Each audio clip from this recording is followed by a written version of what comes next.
And focusing now on the Iran deal, according to a recent report by the Institute for Science and International Security, the Joint Commission granted Iran confidential exemptions to help them meet requirements ahead of the deadline last January. But perhaps more concerning than the so-called exemptions themselves is the secrecy engulfing the deal and its implementation. Joining us in studio today is Emily Landau, Senior Research Fellow at the Institute for National Security Studies and head of the Arms Control and Regional Security Program. Thank you so much for being with us. So you wrote an article very recently about this issue, and the title was "There's Still a Lot We Don't Know About the Iran Deal," and I think that says it all. Why is that? Well, on the basis of a number of instances that have come out, been revealed by the media over the past year, I think we can safely assume that there's probably more that we don't know. In other words, we keep having these breaking news items about arrangements that were confidential / secret, either between Iran and the IAEA, and this goes back to a year ago, September 2015, the inspection, the one-time inspection that they did at Parchin, was supposedly part of a secret arrangement between Iran and the IAEA. It's hard to believe that it was really secret and the P5+1 didn't know about it, but they presented it as if it was between Iran and the IAEA. They have nothing to do with it. So that was the first. Over the course of the past 6 months, we had the report on this document that reached the AP. It was an AP exclusive that laid out Iran's enrichment plans for year 11 of the deal.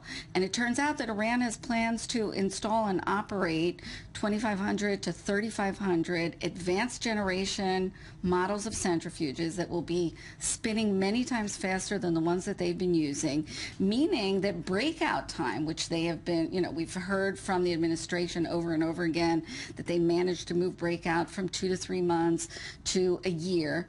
But according to calculations, on the basis of this amount of centrifuges that will be installed, and these are Iran's plans, it'll go down to something like 6 months from year 11.